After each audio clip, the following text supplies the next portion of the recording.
Hi guys, the title of the title you see on the screen today. Don't forget to like and subscribe and we'll get started. The saints are the chosen woman, who was also the goddess of freedom from Enos. Also, these were all priestesses who were pure and innocent women, outwardly very similar to goddesses. And life consisted of awakening, meditation, 3 modest meals, and time that was specially set aside for prayer for people. Ever since the heroine of this story entered the temple at the age of 11, her life has been very much the same and rather boring. And that heroine was Celine Leclerc. She was the 11th priestess of the artery. The girl had to listen to ordinary people in her daily work, and one young lady came to her who wanted to ask forgiveness from the goddess Otensis for the great sin she had committed. As soon as Selena heard about this, she immediately asked what kind of sin this was, and the girl replied that she simply could not suppress her instincts and gave in to love, and not once, but 5 times that night. With tears in his eyes, this man asked why God was sending her such difficult trials, because her whirlwind of love did not subside. Celine was a little shocked by this revelation, but she wondered, was this really the same night that the girl had told her about yesterday, the day before yesterday, and last week? The woman burst into tears and said that it was he. He said that he would be sent to another place, but it could not, and was simply dying from the mere thought of it. So the girl wondered what she should do. After all, she knew perfectly well that if she broke off her engagement, her father would simply kill her. She asked the priestess to convey to the goddess how much she regretted her actions and asked her to forgive her. This woman also said that she made a generous donation that day so that everything would go as it should. Celine was amazed. She did not understand why aristocrats always confess such things, because they would still come the next day and say the same thing. But she had no choice, so she turned to Mrs. Chloe and said that, of course, she would pass everything on. The girl always found it incredibly difficult to work with these aristocrats, but she said that she would definitely pray to the goddess Otensis for her forgiveness. Chloe, upon hearing this, immediately applauded and thanked her for it, saying that she was the best priestess. Celine replied that of course it was her job, so she was happy to help, and also added that the main temple was always open, so she could come at any time. Chloe was incredibly happy and glad. She came out to her lover and said that they would definitely come back. The priestess, meanwhile, was finally able to breathe a sigh of relief. You see, this client was very annoying and always irritated her. But at that moment, another girl ran out onto the street and addressed Selena. Running closer to the priestess, she said that Baron Ripa had suddenly arrived and insisted on a meeting. The girl's name was Meal, and she said she had warned him that it was impossible to do this without prior arrangement. However, he insisted on being seen for at least a minute. The girl said that he was not leaving, so she did not know at all what to do, and it was for this reason that she ran to the priestess. Celine herself stood with an absolutely calm expression on her face, but she could not believe that this rascally man had come again. She was about to call the knights, but the woman said that she would meet him anyway. Adjusting her hair, which had begun to get into her eyes, she smiled and told the assistant that this was her job, and she had to do it. When she went to this man, she turned to the goddess mentally and really hoped that she would help her and give her some strength. Several hours passed since then, and Selena finally returned to her office and took off this cross. She was already fed up with everything. Aristocrats always thought that after confession their sins would simply disappear. Of course, it doesn't work that easily, so she would really like them to just mind their own business rather than come to her every week like Chloe's people, and that bore Ripa.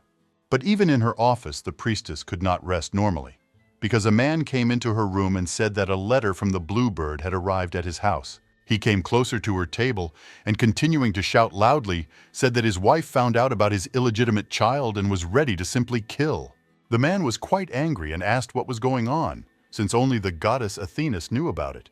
He and, in fact, the priestess, who the man had confessed to. This guy screamed and jumped around in anger for a long time, even said that his wife filed for divorce, and he barely managed to escape, because she was ready to tear him into small pieces. Looking closely at Celine, he asked how she was going to settle all this now. The priestess was surprised, but she turned to Baron Ripa and asked if he was even sure that only she and the goddess Athenis knew about this.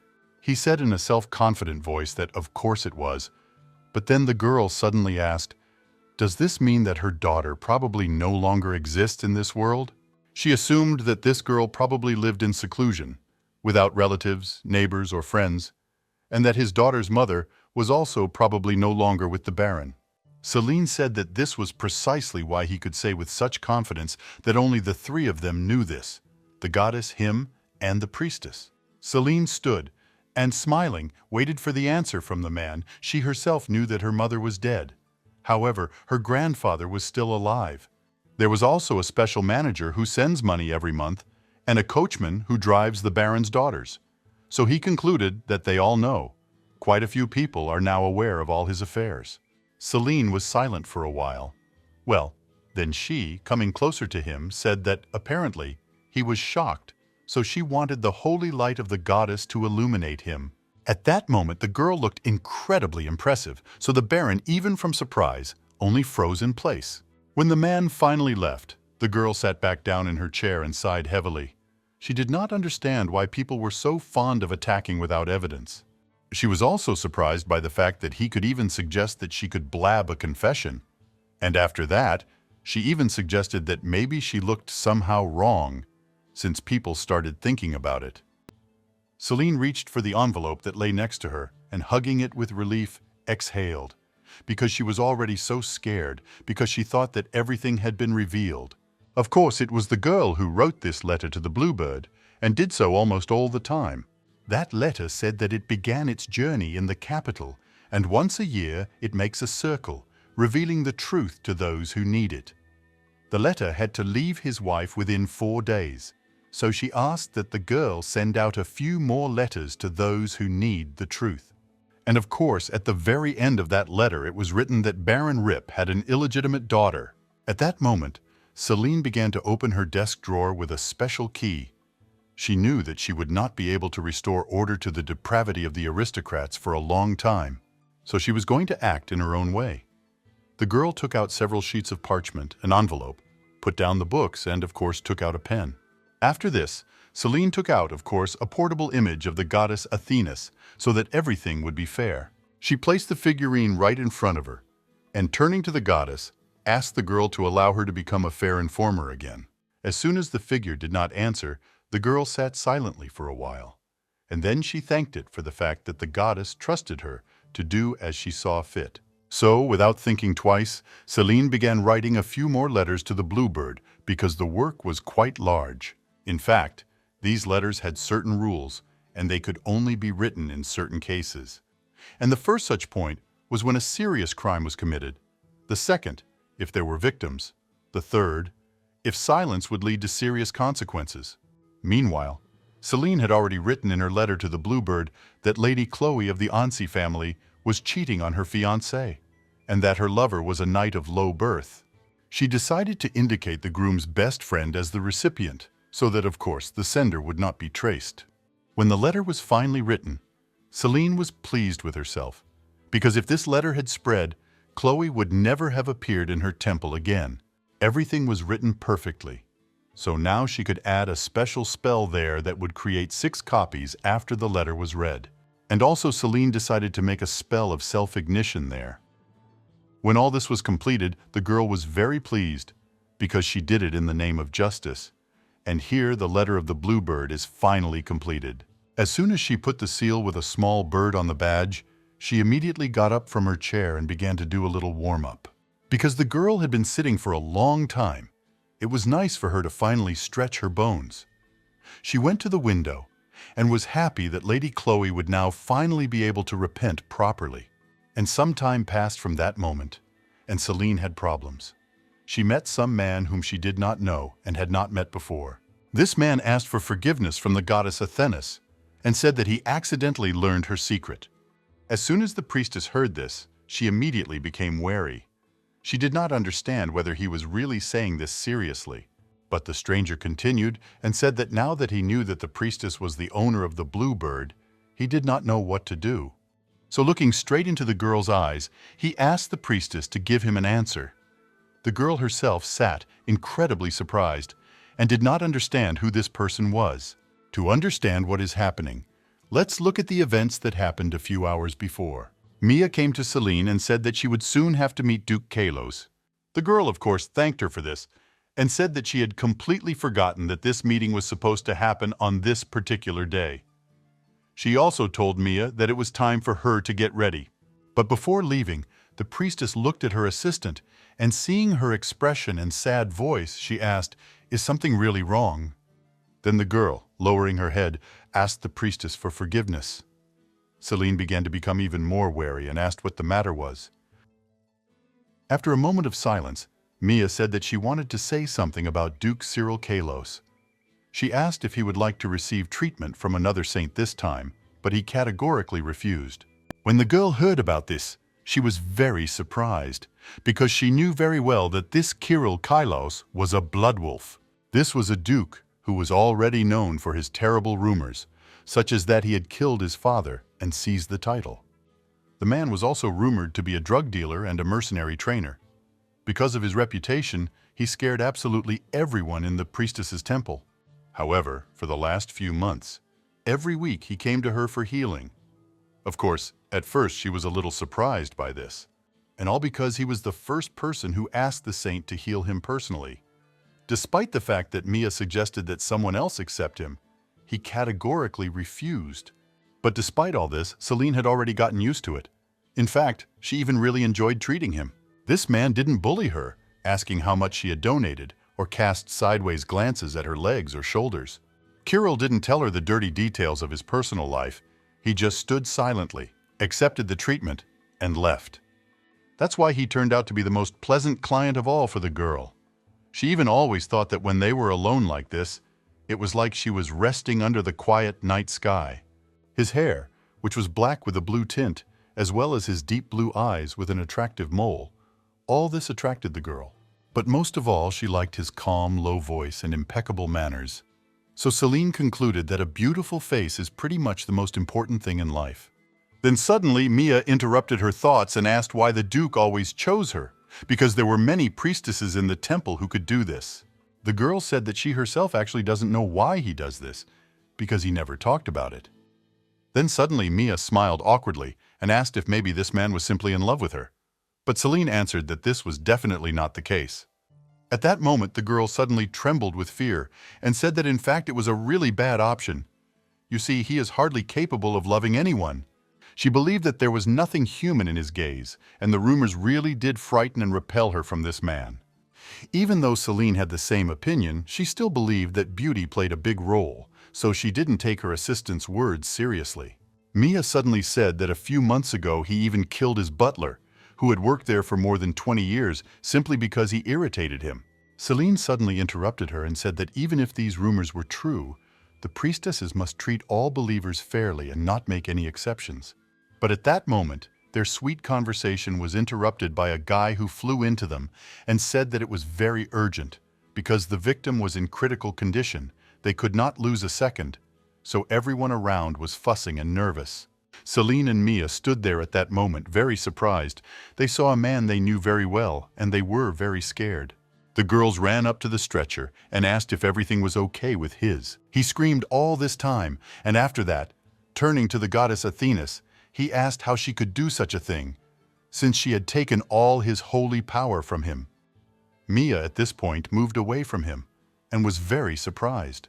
She turned to the priestess and said that apparently Mr. Hisa had also lost his holy power, so she did not know what to do at all. After a short silence, the girl also asked if he had also lost his memory, like that priest several months ago. Celine replied that this was most likely true, since those whose holy power was reduced always lost their memory.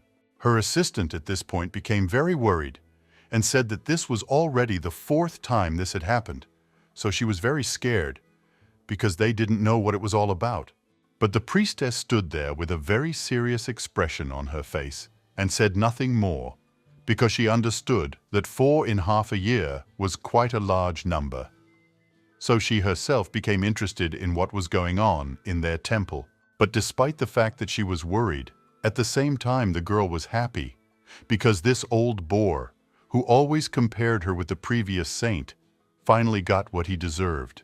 But when she saw Mia's very worried face, she said as she walked forward that she had to do some work first, and the rest would come later.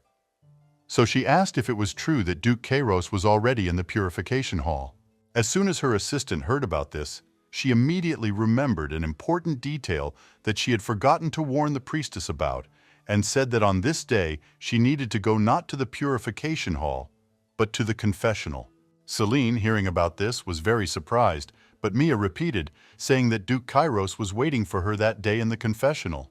So, without thinking twice, the girl went there. But she was very worried, so they sat in complete silence for some time. She really didn't like the fact that several minutes had already passed, and the man continued to remain silent, although he knew that she had already arrived. Celine simply didn't understand. If he had come just to sit silently, then why had he wasted her time and come specifically to the confessional? She had also heard that bloodthirsty killers were usually quiet, and she couldn't believe that his reserved behavior until now was just a calculation. But then suddenly she was overcome with fear, because she thought that he was going to confess all the crimes that were rumored: betrayal, illegal gambling, rape, and murder. And so, after a long time, Cyril finally spoke. He, addressing the goddess Athenis, asked for forgiveness for his sins. But after that, the guy turned to the priestess and said that he accidentally learned her secret. The girl immediately clenched her fists. She did not understand what he was talking about, and she was especially surprised when he said that he knew that she was the owner of the bluebird. The man sat with his head down and asked the priestess what he should do. Celine was very worried. She understood perfectly well that she had to say that it was all untrue, to say that it was a lie. But the girl did not utter a single word.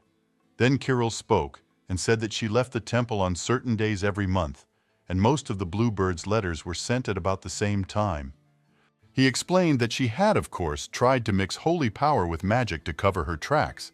However, in his opinion, this had only bought her a little time. Kirill also replied that if one of the priests had witnessed these letters, she would have been exposed much earlier. He asked if it was true that Baron Ripe had already visited her, but also said that there were others who already suspected her. Selena sat absolutely silently, and the man also said that it was time for her to finish this completely before it became too bad and too late. Of course, the girl was very upset, because she was absolutely sure that she would not be exposed. She thought that she would be able to deceive anyone who came to her with suspicions, but now that she was in danger, she realized that it had all been luck before. If someone like the Duke had come to her, her tricks would definitely not have worked. Celine realized that she had been incredibly naive if she thought she could simply hide behind a cloak that changed her appearance and use a potion that changed her voice. Tears were welling up in her eyes, and she simply didn't know what to do, much less what to say to this man. But after a short silence, Kirill said that if she did not want to be exposed as the owner of the bluebird, then she would have to fulfill one of his requests. The man opened the doors to see her face, and holding out his hand, he said that tomorrow evening she should go with him. His eyes really seemed very frightening at that moment, and in a cold, distant voice, he told her not to even try to escape. He explained that it was useless to do this to her, because as she knew, he had a very good charm, because he was a wolf. After this meeting ended, Celine immediately ran to her room to get the key to the basement. And so, when she had already opened the dungeon and began to descend to the very bottom, she realized that she could not solve this whole problem alone. So the girl went to the Sisters of Trouble for help. As soon as the girl went down, she immediately saw a spacious room with scattered books, magazines, and various posters. For some time she had to call these sisters, and also saying that she needed help. She simply did not know what to do. And then suddenly, little silhouettes began to appear on the desk next to her. Celine immediately turned around to see what it was. And as soon as she saw the small creatures in female form, in the same clothes as hers, who asked who had offended their youngest, she immediately smiled. In fact, the place where she came was a secret room, which was known only to the priestesses. All the priestesses called it a sacred room, because this place contained things that the saints treasured in their past. For example, there were statues of naked bodies, erotic scrolls, and novels rated 19+. And all these things were filled with the spirits of the former priestesses, so Celine came to them for help. Once she explained the whole situation to them, the fifth-generation priestess, whose name was Nora, said that she was certainly very brave to have decided to do such a thing. But this priestess was also very angry because she did not understand how she could take such a risk because she could be caught at any moment. Selena, seeing the dissatisfied faces of the other priestesses as well, immediately asked them for forgiveness and said that she really didn't even think that someone could catch her. Then the priestess of the 7th generation, whose name was Hannah, spoke up and said that she was not at all to blame. It was the fault of these nobles who did not know how to behave. Another 6th generation priestess named Bella agreed with her and said that all these nobles were spoiling everyone with their shamelessness. Nora suddenly started yelling at them and said that the younger one had still acted wrongly and very stupidly because before doing such a thing, she should have weighed all the risks and thought out her plan down to the smallest detail. While the 3 priestesses were arguing and even fighting, another one flew up to Celine and asked what happened now. Had Kirill really invited her to meet at night? The girl told her sister that this was all exactly so and asked what she should do. After all, he could start blackmailing her with this letter, and then she would definitely not be able to do anything. The 3rd generation priestess, thinking, told the others that it was very dangerous to go there alone because no one knew what this wolf had in mind. The 2nd generation priestess agreed with her and told Celine not to go there because no one knows what might happen. She also asked the girl if she knew what would happen if the priestess lost her virginity. She pointed towards the 4th generation priestess Philia and said that she would be thrown out of the temple, just as she had been. Philia, meanwhile, smiled happily, remembering what happened then, and said that, despite all this, she did not regret anything. The former priestess also replied that this night was incredibly hot and wonderful, so she was even happy that she broke this stupid rule. The little priestess said that the younger one had a family and they had a lot of money. Celine said that was true. Then the girl said that this would be the solution to all her problems. Another priestess, remembering this, immediately said that their youngest was, after all, the heiress of a promising earl's family, so she suggested that she simply quit this priestess service. And she said that if Selena manages to find her man, then she should just take and seduce him. As soon as the girl heard about this, she was so surprised that she even screamed in surprise. She couldn't believe that the other priestesses were advising her to seduce anyone at all. But one of the girls patted her on the shoulder and said that she still didn't understand anything at all. Then the 8th generation priestess Daphne ran closer to her and said that if a man invites you to meet at night, then, of course, he usually wants the same thing. And Celine, hearing about this, was simply furious. Her face turned red because she could not even imagine that the priestesses could think of such a thing. Others also began to support her and talked about her seducing him and running away from the temple as soon as possible. One of the priestesses advised her to also wear lace underwear so that everything would be complete. But she told them that underwear alone would not be enough, so they needed to take special pills in advance to avoid getting pregnant. The very last priestess said that she definitely needed aroma oil because the best rose oil from the alien temple would help her perfectly. Veselin then screamed and asked the sisters to speak more slowly and in turns. They continued to give her advice that she needed to wear something that would be easy to take off, and that it had to be bright and beautiful. But at that moment, one of the priestesses suddenly screamed loudly. It was the very first priestess, and her name was Eleanor. This scream was like the scream of a lion, so everyone immediately began to cover their ears so as not to go deaf. When silence finally fell in the hall, the priestess said that she wanted to know if this guy was handsome at all. Celine was very surprised by her question and immediately began to think about this man, remembering his appearance. Her heart began to beat strongly in her chest, and she blushed even more. Once Eleanor was sure that this man was really handsome, she, being happy and contented, said that in that case she should go anyway. The priestess quickly came to her senses about Kirill and immediately asked where she was supposed to go. The first priestess answered that in life, even if you are very unsure of something, you should always try and only then regret. Perhaps, so she told the girl to definitely go to this meeting. After that, Celine went to her room. She was very irritated by the fact that her sisters only talked about men, and she was really very worried about this meeting and the deal. Meanwhile, The girl went to the bathroom and poured a lot of bottles of rosé oil there, so that this aroma filled the entire bathroom. Of course, Celine didn't use the aroma oil because of her sister's advice, because she always used this oil when she took a bath, even though she decided to take a few more bottles that day. And she chose her sleepwear not because it would be very easy to take off, but because it was very comfortable to sleep in. And she also put on lace underwear, not on the advice of her sisters, but because she has a lot of that stuff. And she certainly doesn't expect anything special because of their advice, but did everything as usual. Of course, it was a little hard for Celine to admit to herself that Kirill was her type, and he really was, in her opinion, very handsome. At that moment, she began to remember how Hannah had once said that the nose was very important in a man's body.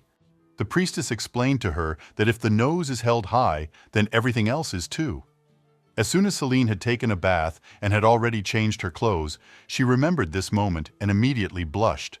She sat up in bed to somehow distract herself from these terrible thoughts, and she didn't know what was going on with this guy. Was he ever going to take her away at all? Of course, the Ilian Palace was a forbidden area for men, so she was already beginning to think that she herself should go to Tiburon's palace. But at that moment, the door to her room opened and a man with dark hair walked in. Turning to the priestess, he said that he had come for her. As soon as Celine saw him, she was immediately speechless, because she did not expect it to happen like this. The man came in not through the door, but through the window, climbed in, and because of this, his hair was disheveled, and his shirt even came unbuttoned a little. He looked simply stunning at that moment.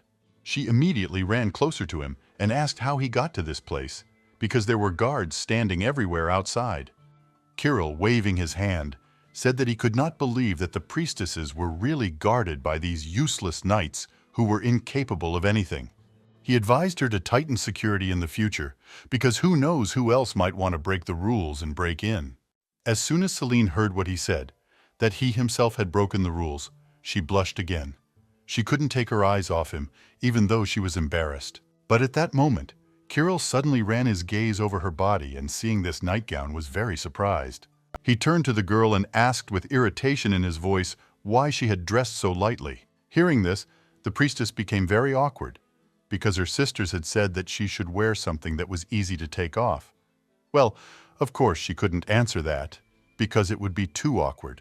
So, looking down, she said that it seemed to her that light clothes would be more convenient for movement, in case she had to walk far.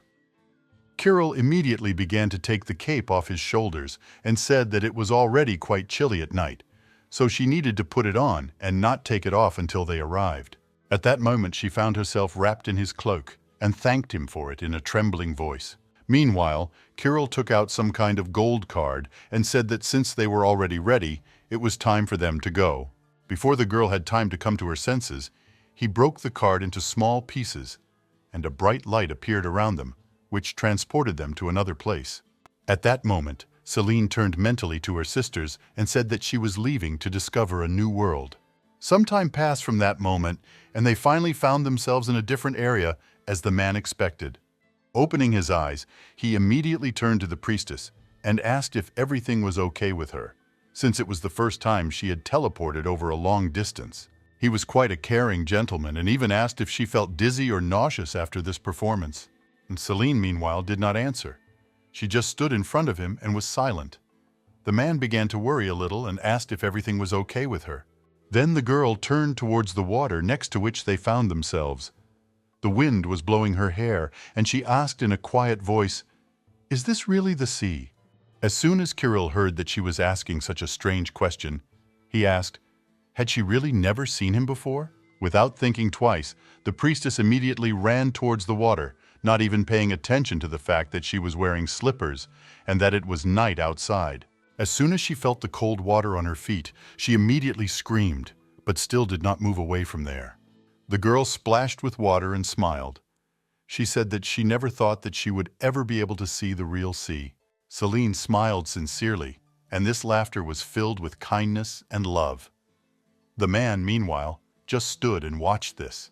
He was very surprised by her reaction and did not understand what she was happy about, because seeing the sea and water was a completely normal thing for him. But at that moment the girl suddenly put her foot down incorrectly, so she immediately started to fall. However, Kirill managed to notice this in time and immediately ran up to her, grabbing her by the waist. Thus the priestess did not fall but ended up in his manly arms. The man asked if she was okay. She said with a trembling voice that she was fine. But at that moment she suddenly noticed that her hand was lying on his muscular chest. Inside she was just ready to scream. But in life, of course, she treated it quite calmly and simply walked away from him. Kirill, meanwhile, was still holding her back and said that she needed to be more careful, because they certainly didn't need any injuries. Celine, meanwhile, asked him for forgiveness for everything, and at that moment she held her hand in a fist because she had just touched the man's chest. It was hard, but at the same time soft, dense, but elastic fabric. Her face was all flushed, but the man didn't pay attention to it. He pointed somewhere to the side and asked if she could reach the castle, which was located there, on the mountain. The priestess immediately looked in the direction he was pointing and asked, "Is this really the Kaos castle?" Kirill said that this was indeed the case. He also added that it was quite a long way to go and asked if she would be able to cope. Celine's eyes simply shone with joy, and she said that, of course, she could do it, but she herself understood that good stamina was still needed for the night service, as her sisters had told her. Meanwhile, they were walking on the cold sand, and the girl said with delight that her feet sank so deeply into the sand, and for her it was very surprising. Looking at her feet, the priestess also said that this was probably why her father had promised that when they walked by the sea, he would always hold her hand. As soon as Kirill heard about this, he immediately asked, had she really just spoken about Sir Lair? The girl did not stop. She went on and said that everything was correct. One day they were going to go to the sea with their family, but she suddenly fell ill with a fever, so they never managed to go. She was incredibly upset that she never got to see the sea, and so she was very angry and demanded that they take her there anyway.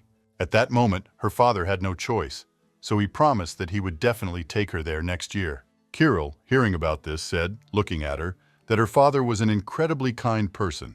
The girl, smiling happily, said that he was indeed very kind, although in the autumn of that year, when people came from the temple, they were not able to go to the sea as she wanted. After these words, an awkward silence arose between them. Kirill, suddenly looking at her, saw sadness and detachment.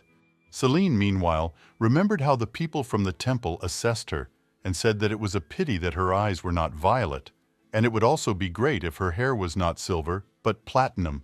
But these men smiled and also said that when she grows up, she will definitely become a beauty, because her face is one of the best among all the contenders. Celine, meanwhile, remembered how the people from the temple assessed her and said that it was a pity that her eyes were not violet, and it would also be great if her hair was not silver, but platinum. But these men smiled and also said that when she grew up, she would definitely become a beauty, because her face was one of the best among all the contenders. At that time, the girl was still too young and did not understand what it meant to become a priestess. She only remembered the sad faces of her parents and the gloomy expressions of her brothers when they finally took her away. Later, her older brother told her that even her strict mother sat next to her bed and cried bitterly when Celine left home. Hugging her swimsuit, which the girl never put on, she was depressed about what happened. She suddenly stopped, and looking again at the beautiful seascape, said that in fact, she had dreamed of visiting this place with her family for as long as she could remember. She was about to move on when suddenly Kirill extended his hand to her and asked if she would mind if he held it. The priestess was very surprised. She looked at him with big eyes, and the man explained that despite the fact that he was not her father, he could do it. At that moment, she was incredibly happy and didn't even try to hide the smile on her face. Celine took his hand and said that he was much more handsome than her father, so of course she didn't mind. They walked on, holding hands, and Kirill asked what else she did besides sending bluebird letters when she had a day off once a month. Celine had to think for a while, but then she said that she was meeting with her father and walking near the palace. She was allowed to do this. She also said with a smile that she could finally see her family that day, and she could eat whatever she wanted, so she really enjoyed it. As soon as Kirill heard about this, he was very surprised and asked, "Is it really true that on ordinary days she can't eat what she wants?" The priestess answered in a slightly sad voice that, unfortunately, no, because she only eats what the temple gives her, and if she gains weight, she will be told that it is not appropriate for a priestess, so they monitor her diet very carefully there. The man was very indignant and said that this rule is pure stupidity, and he does not think that you can just go and forbid people to eat. He looked her straight in the eye and asked her why she couldn't eat what she wanted and go home whenever she wanted, because this wasn't a prison. He also added that even if the gods object, she needs to be told that she doesn't like it, and he believes that if she just keeps quiet, it will be worse. When Celine heard these words, she felt very pleased. In shock, her cheeks blushed a little, and smiling, she said that she really agreed with his words. And from that moment on, quite a lot of time passed. But they still got to the place where they were going. As soon as the guy and the girl went inside, Celine was very glad that they finally came, because she was still a little tired. This palace was truly luxurious, but she suddenly became interested in where Kirill was taking her. She even assumed that he was taking her to the bedroom. Because of this, she began to worry a lot. Soon he came to the door and before opening it turned to the priestess saying, "And you, everything that she sees inside cannot be told to anyone." His voice suddenly became very stern, and he said that she must remember that he knew her secret, so she should under no circumstances violate his request. Of course, Celine even became a little scared of such responsibility, but soon he nevertheless opened the door and they went inside. From the very threshold, this terribly unpleasant, heavy stench from the room reached her. It was the smell that permeated the body of a very sick person over many years of his illness. Celine, entering inside, immediately saw some man lying on the bed. It was immediately clear that it was very difficult for him to breathe, because with each breath a huge wheeze was heard. Kirill came closer to the bed and said that this was his younger sister. His voice was very distant, sad and serious at the same time. And the priestess, having heard this information, was very surprised. She had really never heard that the Duke of Kaos could have a younger sister. Meanwhile, Kirill approached his little sister Ari and said that he had brought the priestess to her. As soon as she heard this, despite her poor condition, she sat up in bed and looking towards Celine said, "Is this really true?" Her face simply lit up with joy. And despite the fact that most of her head was covered in bandages, she could actually smile and said that she couldn't believe that this was really a priestess. Then, bowing her head, she told the girl that she was incredibly happy to meet her, and also that it was a great honor. Celine stood silently at that time because she was very surprised, and Ari continued to speak. She said that she had heard a lot about her and introduced herself, but the longer the priestess was in that room, the clearer it became to her. Why did Kirill bring her to this place? He wanted her to cleanse his sister's illness with special powers. Then she noticed Ari's hand, which was all covered in some kind of stains, and she felt very sorry for the poor young girl. But she, in turn, smiled happily and asked the priestess, "Is it really she?" After all, she still could not believe that her brother had brought such a noble person into the house. Celine said that it was indeed she, and, bowing slightly, replied that she was also very glad to meet you. Kirill's sister did not take her eyes off her and said that she was incredibly beautiful. She had a sparkling face and hair, and also an outfit as if she came from the star world. Celine, meanwhile, curtsied, despite being in the room in just her nightgown, and said that she was very pleased to meet the lady, and also gave her full name. Ari continued to be delighted. She said that the girl even greeted incredibly elegantly and beautifully. She was just like a fairy from a fairy tale. The priestess smiled and said that she was indeed very pleased, but also added that she herself knew that she was very beautiful. Kirill was a little tired of all this useless talk, so he looked angrily at the priestess and hinted that it was time to act. Celine then took his sister by the hand and said that she, as the most beautiful priestess in the world, wanted to look at the state of an equally beautiful lady. She also said that she wanted to try her best to heal her illnesses, and as soon as Ari heard this, she was even speechless for a while. She couldn't believe her luck, and looking the girl straight in the eyes asked, "Is this really true?" The priestess nodded her head in agreement and said that it was indeed so, while the sister, meanwhile, looked at her older brother and, with tears in her eyes, asked, "Does this really mean that she will now become healthy?" But despite all this, Kirill was not as happy as his sister, because he still doubted whether Celine would be able to do it at all. Ari, meanwhile, looked at the priestess with hope and asked if it was true that now she would finally be able to run. At that moment, the priestess tried to heal her, but tears suddenly began to well up in her eyes, and she did not utter a single word. And Kirill's sister, meanwhile, was talking about how, when she gets better, she will finally be able to do everything she dreamed of. She will go traveling with her brother, and Masha, going to the village for a day on holiday, will put on a beautiful dress and have a picnic. At that moment, Celine felt not very well, so she even lost consciousness. Kirill woke her up and asked if everything was okay with her. The girl felt that she was lying on the bed, so she immediately sat up. Looking around, she asked in surprise why she was in this room, and also what had happened. The man replied in a very serious voice that she had lost consciousness while clearing his sister's illnesses. When Celine heard this, she was very surprised, because she had never had anything like this before, and she did not know why she suddenly lost consciousness while trying to cure the girl. When she fell silent, Kirill, lowering his head, said that it was okay, because she did everything she could, so even the fact that she tried was already good. At that moment, the priestess realized that she had not been able to cure her illness, so she decided to ask how long Ari had been ill. Kirill thoughtfully said that it happened about 6 months ago. Then Celine asked if she could recommend someone else for this role, because there are many famous healers in the main temple who can handle this much better. The Duke thanked her for her concern and said that they had already contacted all the famous healers in the main temple, and even the high priests who oversaw the medical department. As Selena realized that no one could help, she asked if maybe they should try the potion, since she could get it tomorrow. But the man replied in the same sad voice that they had actually tried many potions, but it was all in vain. Their last hope was the girl. Celine became incredibly sad about this. She said that she couldn't believe that this was really happening, and yet she really believed that she could do it. She was also very sad to realize the fact that Ari was incredibly happy that she could be cured. She hoped and believed in the priestess, but in the end she simply let her down. And besides, Celine came to this place with insidious and very bad thoughts.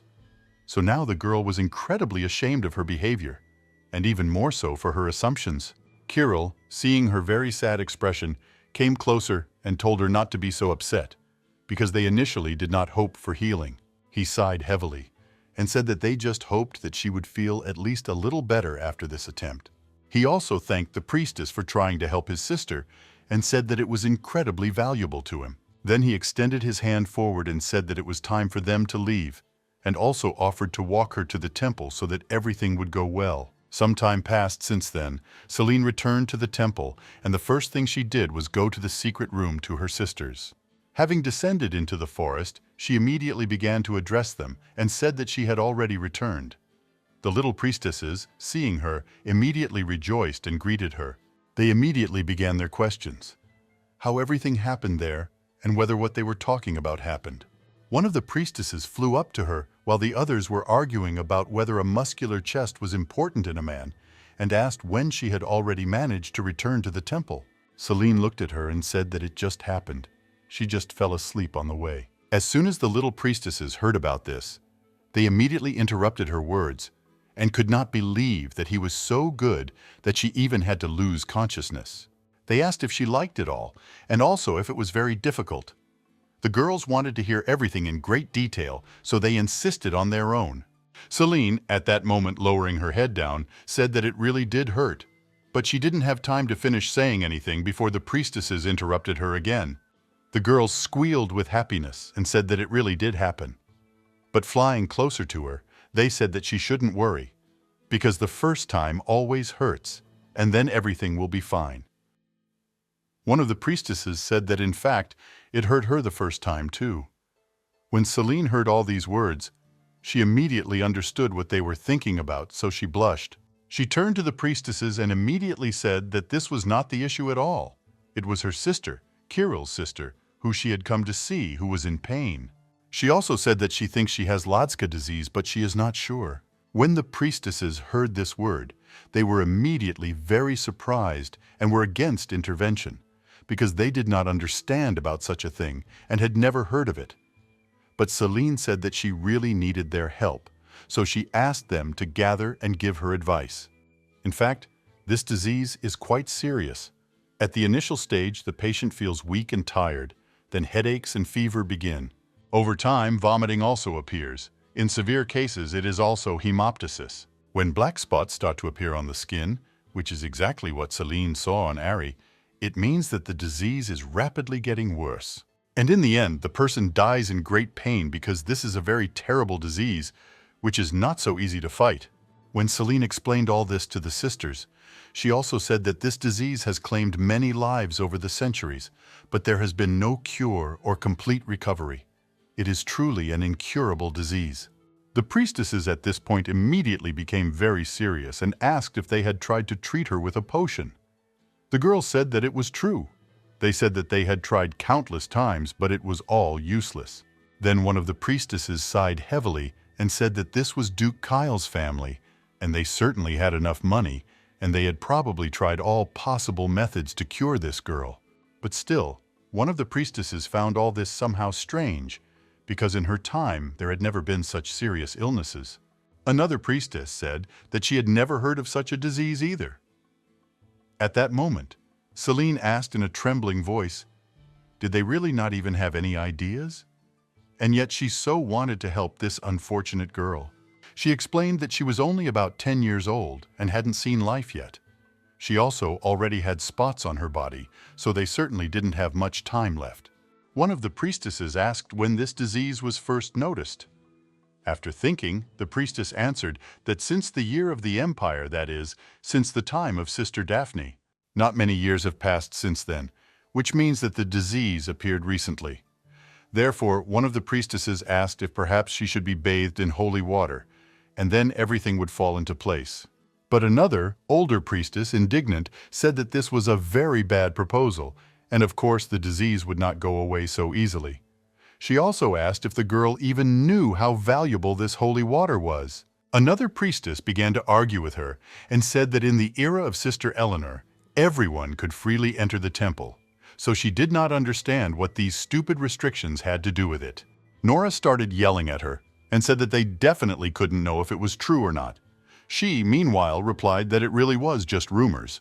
Then suddenly one of the priestesses began to scream loudly, saying that she was already tired of repeating all this. As soon as she first entered the temple, the doors of the hall were wide open. Anyone could go there, commoners and even nobility, so all these rumors are half true and half not. Another priestess, turning to her sister, said that this was a holy place dedicated to the goddess, so she did not understand how anyone could go there. Leonardo screamed and said that she was the goddess of freedom, so of course she allowed everyone to go in there completely freely. Then another priestess asked how the guardian knights felt about this. After all, if they receive a salary, that means they must work. But if anyone can come in there, then what kind of work can there be? Then suddenly another priestess turned to Sister Mirelle and asked if she had not entered the hall. The girl, folding her arms on her chest, said that not at all. In her time, all priestesses were allowed to enter. Then they turned to Sister Jean and asked what about her. The priestess proudly raised her head and said that she was there too. Then they all looked at Sister Philia, who stood aside and did not take part in their conversations, and asked her to tell them honestly whether it was true that she had been caught there in an indecent act. The girl suddenly screamed and said that, in fact, she knows where and when one can behave properly. Nora, sighing heavily, turned to her and said that since she knew how to behave, then why did she do this in the temple? Philia, screaming, said that she did nothing of the sort, but the priestess insisted on her own, said that it meant she did it after all. Because of her, they don't let the goddess into the hall now. The girl continued to defend herself and repeated that she had done nothing of the sort, but Nora, sighing heavily, said that she would like to go there herself and see what this moonlight flower looked like, because she had always dreamed of it. Then the other priestess replied that of all of them, only Sister Eleanor had seen it. As soon as Celine heard about this, she asked if they were really talking about the flower that was in the hall. Then she turned to Eleanor and asked if it really glowed. The girl said that it really did. The color was exactly like moonlight. She also explained that she still couldn't forget this sight. The sacred bowl was filled with light, and the moonlight flower filled the entire hall, glowing as if it was day. Smiling happily, the girl said that it was a magnificent sight, and she was incredibly glad that she was able to go there after all. Celine, immediately smiling, said that many say that if you eat this flower, you can be cured of absolutely any disease. The priestess, hearing about this, immediately flew closer to her and said that this is indeed true. Eleanor said that one old man, who was barely able to stand on his feet when he entered the hall, ate the moonlight and regained all his strength. After that, he came out so briskly, walking on his two legs, as if age had completely left him. He even looked completely different. Then, suddenly one of the priestesses turned to the others and said that it seemed to her that each time this story was beginning to look more and more like fiction. Eleanor, angry, shouted at them, said that it was not a fiction at all, and asked if they wanted to test it on themselves. But then suddenly, one of the priestesses said that if the potion does not help, then this means that the holy spring has simply dried up because the potion is made on its basis. As soon as Celine heard about this, she immediately thought about it and realized that she could not have not guessed such a fact. But if it was really true, then it explained a lot. Soon after finishing the conversation, she decided to go and check something that same evening. Celine ran through the forest. She realized that she could not sleep peacefully because of the anxiety that settled in her soul because of what she heard from the priestesses. So she was going to just take a quick peek and check the holy spring in the cup, and then return to her room before she was discovered. She tried to move as quietly as possible, and passing by the tent in which the guardian knights slept, she was surprised. After all, they should be standing at the entrance to the hall, but they were openly snoring like crazy. Of course, Celine understood that this was a real hack job, but it worked to her advantage. She was able to easily get into the hall thanks to their carelessness and irresponsibility. And here Celine stood right in front of this very cup that everyone had been gossiping about, only talking about before. Looking around, she found it hard to believe that she was really in the goddess's hall. She also noticed that everything was very different from what Sister Eleanor had told her. There was no glow above the bowl, and there were no glowing flowers anywhere either. And the bowl turned out to be much smaller than she thought. But now Celine understood why the potion was so valuable. After all, holy water is the main ingredient for making these potions, and if there are not enough resources in the bowl, then, accordingly, the price of the potion increases. Every morning the high priest collects holy water in a small silver cup. Then he passes it to the 4 chief priests of the healing department. And they in turn add their divine power to each drop of holy water and make a potion out of it, which they then distribute to ordinary people. Every morning the cup is filled with water again. However, no more than 1 silver cup can be taken from it. Freedom should never be allowed to degenerate into licentiousness. Excessive use of holy water is an abuse of a divine gift. And if the cup remains empty, then the goddess will punish people and saints for this. So Celine went to the cup to check. After all, if it is full, then this means that everything is fine with the holy water. She was going to quickly check and come back before anyone noticed. And as soon as she touched the bowl, absolutely nothing happened. This surprised her very much, because there was complete silence. And if there had been water in the bowl, you would have heard the splash. This made her very wary, and the mere thought that the holy spring had dried up scared her to the point of horror. The absence of holy water in the cup means that the goddess simply turned away from them. Then Celine couldn't stand it any longer. She took the cup in her hands to check everything once and for all. And as soon as she looked at the very bottom, she was pleasantly surprised because there was very little left there. Of course, she was outraged that there was very little left, but she put the cup back and was glad that at least a little bit was still there. Now she could certainly fall asleep peacefully, but at that moment, due to her carelessness, the priestess, while putting the bowl up, accidentally spilled this holy water on her head. The girl immediately screamed in surprise and even fell to the ground. She could not believe what had really just happened. Celine sat motionless on the ground and, looking at the cup that lay next to her, completely empty, was in a panic. She immediately returned to her home and tried to sleep. The next morning, when Mia came to her and the girl was coughing, she immediately asked the saint, was she really sick? Celine told Mia that everything was fine. She just needed to rest a little and then everything would get better. Her assistant was very worried and asked how this could happen in just one day, since yesterday she was completely healthy and felt very well. Celine lay back on the bed and said that the sins of believers are so heavy and she prayed so hard but nothing can be done, This is all a test that she needs to go through, so everything will get better very soon. Before leaving, Mia also said that she needed to rest, and she would pass on the words to the high priest. The girl thanked her, and when the door closed, she turned on her side and mentally asked her for forgiveness. Of course, the priestess is not sick at all, and it was all a pretense on purpose because she spilled the holy water and needed some kind of alibi. She immediately imagined the scene in her head, how the Holy Father came to the goddess's room and taking the cup, found nothing there. He immediately rotted and asked, "Who spilled the precious holy water?" Celine thought that she would immediately say that she was innocent because she was completely unaware, because she had been lying in her room all this time.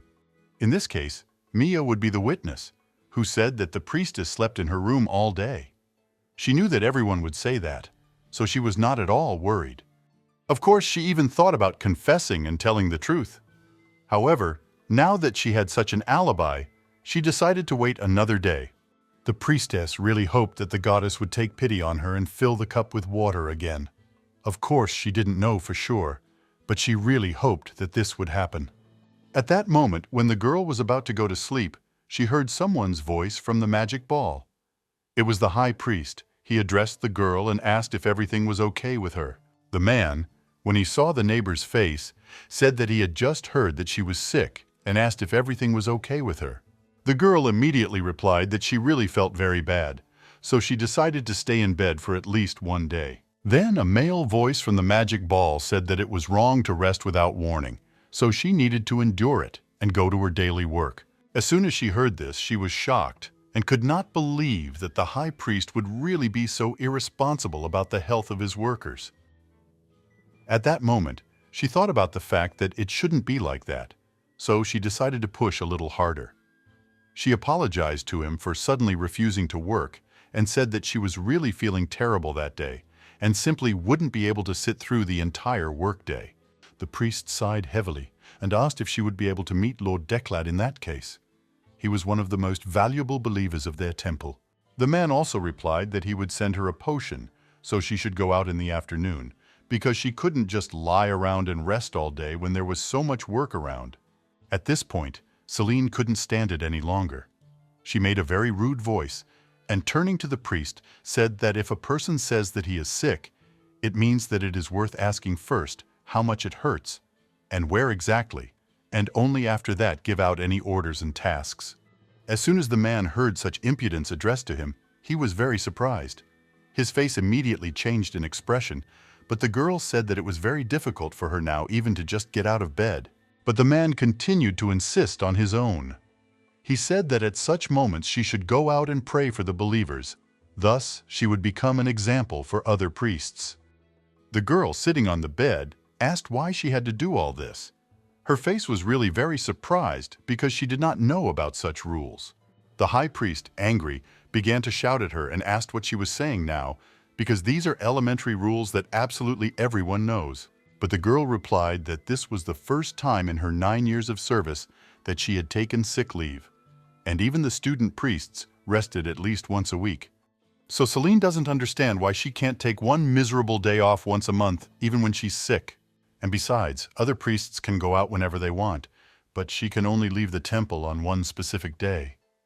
The girl considered all this unfair and did not understand why it was so. At this point, the man laughed nervously and said that other priests had done this too, and it wasn't just her that was having this happen, so she shouldn't dwell on it. Celine interrupted him and suggested that in that case they change this stupid rule.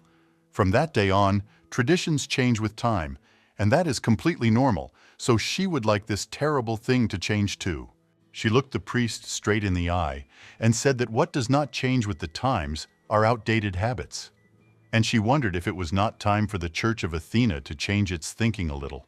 At this point, the priest said that in secular life this is possible, but the church cannot change for the sake of just one priestess. Of course, she was a little surprised by this, but said that it was probably true. However, he cannot order her around because they are all equal, so she considers the thinking and words he just told her to be very wrong. At this point, the man was so angry that he was ready to just take and break this ball. He thought for a while, and then said that okay. He agreed that she would rest that day, but she had to come tomorrow.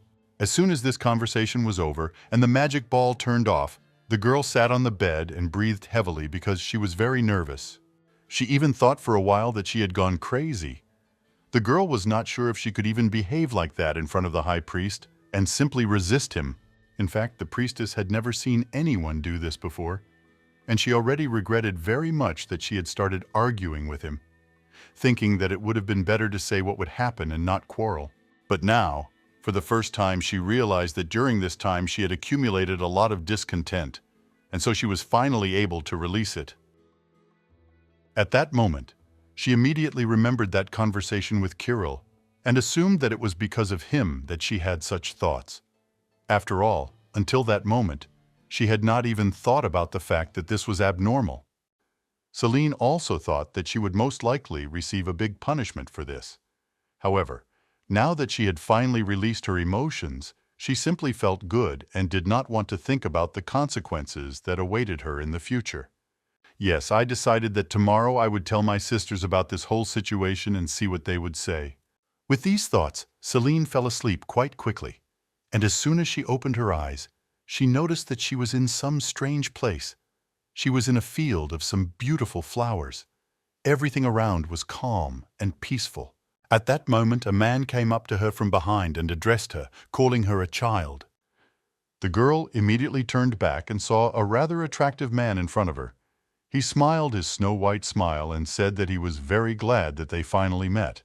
She sat and did not even move. As soon as she saw this face, she instinctively understood who this person was who was right in front of her. And that person was Atenas. People knew her only as a person with a narrow waist, long hair, and that she looked like an innocent, chaste woman. But in fact, her true appearance is very different from all the thoughts of the priestesses and people who imagine her in their own way. The goddess came closer to her, and smiling, said that she was the first to see her. In fact, they cannot converse with people. They only provide them with new revelations. And this is not an easy job at all. It requires a lot of strength, but nevertheless the goddess laughed and said that the effort was worth it. After all, she was able to meet the priestess, which means that her work was justified. The goddess helped the girl to stand up, and taking her hand, said that she was incredibly pleased to finally meet her in person, and she was very happy that Celine had finally managed to visit her kingdom.